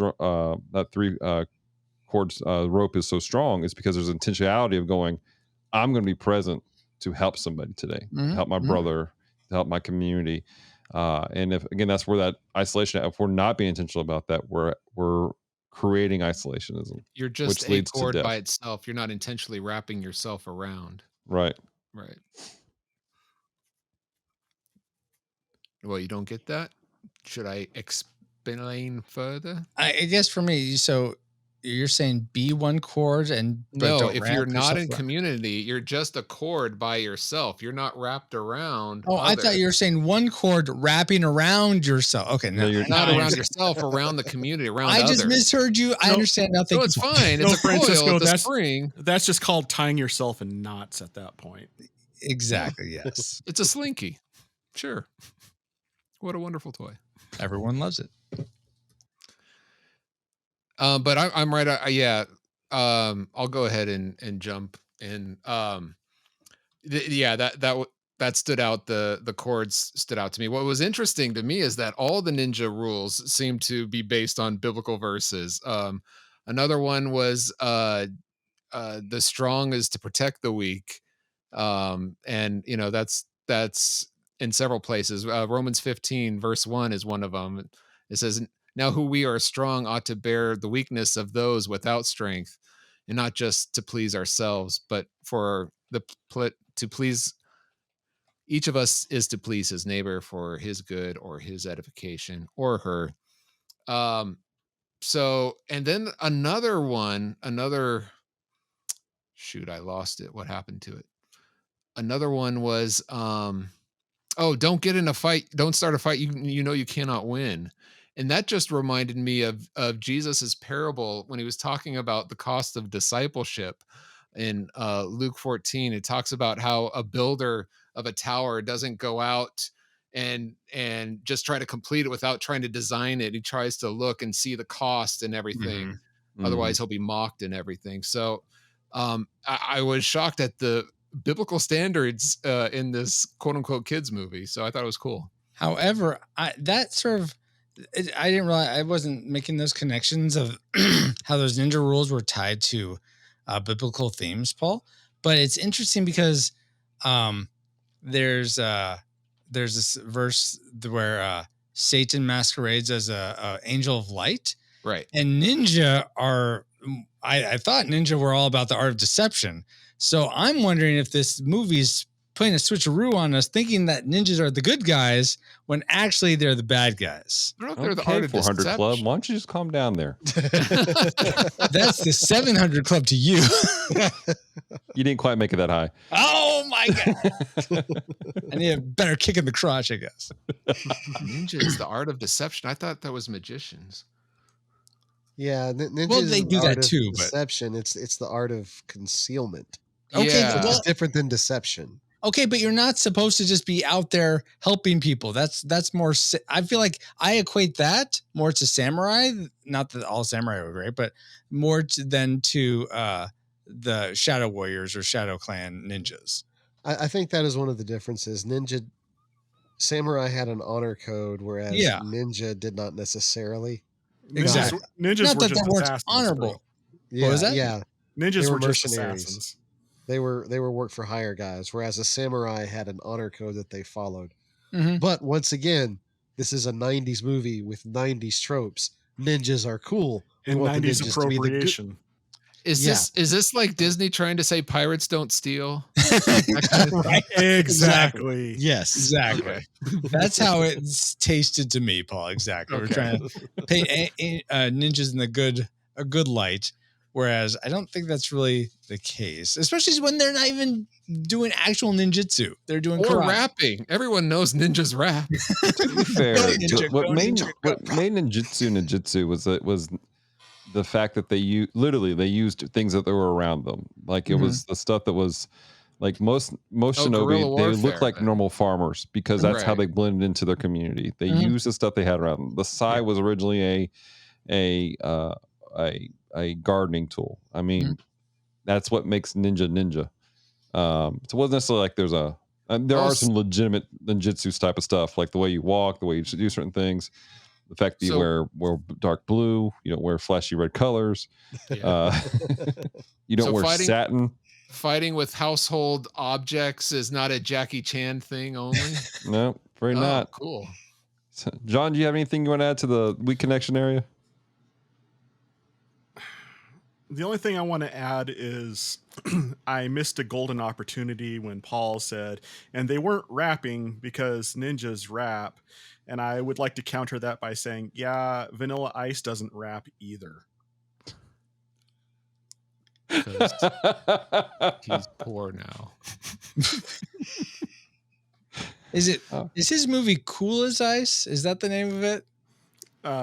There was one called Cool as Ice, but I was referencing his cameo in Turtles 2. Yo, oh, okay. Oh, Machine, gotcha. gonna rock Okay, town okay. without being seen. You ever seen a turtle get down? Oh my goodness. I have a weak connection that's not related to the whole 3 chords thing, but Wow, that sounds like you want to be weak done, connection. then that's wow. fine. Francisco, just out of sync with the rest of us.